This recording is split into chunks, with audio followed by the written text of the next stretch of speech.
मीरपुर नाम के शहर में तेजस अपनी पत्नी नीरू के साथ रहता था। पति पत्नी दोनों ही नौकरी करते थे। एक दिन तेजस गांव अपनी माँ के पास फोन करता है। हेलो, प्रणाम माँ।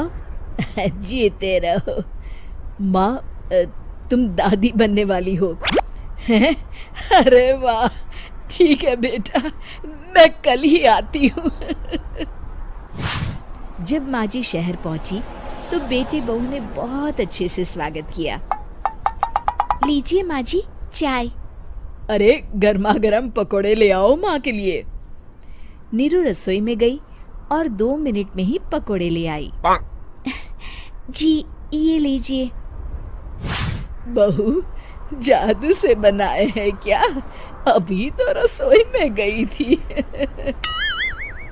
यम्मी। माँ जी, शीला रसोई में पकोड़े तल रही है, मैं बस लेकर आई। हे भगवान, मेरा धर्म भ्रष्ट कर दिया तूने। अब तो गंगा जल से शुद्धिकरण करना होगा। दूसरे दिन, माँ जी मैंने नाश्ता बना दिया है, ऑफिस जा रही हूँ। पर अभी तो घर का सारा काम पड़ा है। शीला आती ही होगी, झाड़ू पोछा बर्तन कपड़े वो सब कर लेगी। हमारे जमाने में घर का सारा काम हम ही करते थे। जी माँ जी, आप बहुत होशियार हैं, मैं घर ऑफिस दोनों नहीं संभाल पाती। तो जरूरत क्या है घर से बाहर जाकर चाकरी करने की? वैसे भी घर का काम खुद करने से घर में बरकत आती है, समझी? पर माँ जी। पर वर कुछ नहीं, इस महीने की पगार मिले फिर ऑफिस बंद। हाँ। रात को नीरू तेजस से कहती है, सुनिए जी, माँ जी बोल रही थी कि मैं नौकरी छोड़ दूं। वैसे ठीक ही तो है, अभी तुम्हें आराम की जरूरत है। फिर भी आराम कहाँ, शीला को छुड़ाने के लिए बोल रही थी। तो अब 24 घंटे में इतना काम तो कर ही सकती हो। पर जॉब पसंद है मुझे, घर पर मन नहीं लगेगा। अगले दिन जब दोनों ऑफिस के लिए निकल रहे थे, मेरी तो कोई कीमत ही नहीं है इस घर में।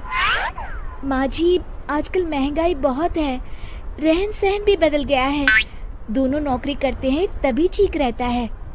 अच्छा, तू कहना क्या चाहती है?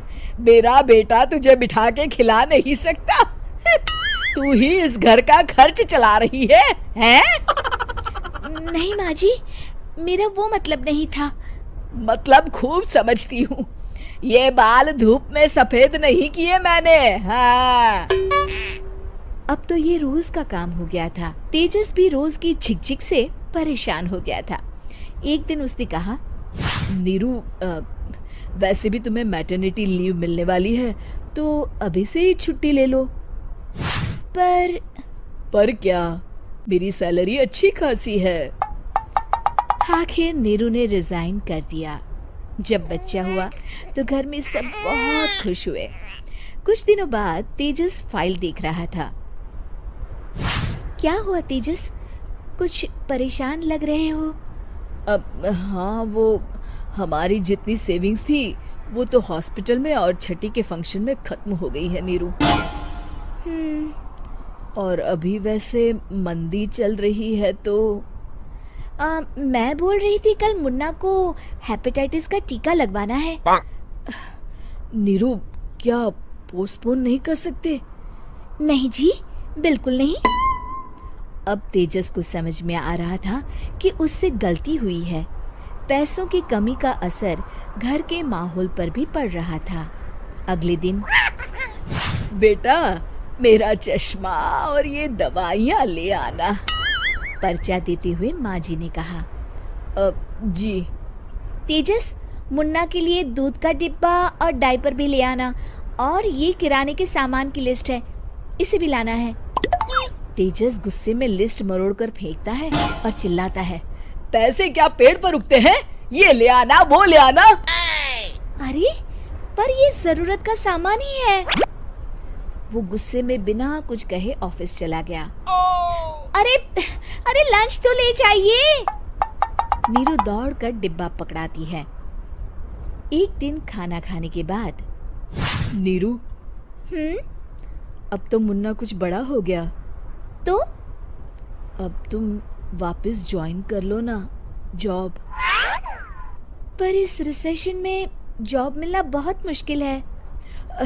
ट्राई तो करो।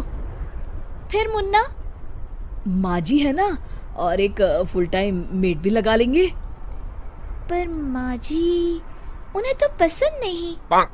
तभी माँ जी वहाँ आ जाती है और प्यार से नीरू के सर पर हाथ फेरते हुए बोलती है, अब मेरी समझ में आ गया बहू, पहले के और अब के समय में अंतर है। तुम काम शुरू करो, मुन्ना की जिम्मेदारी मेरी।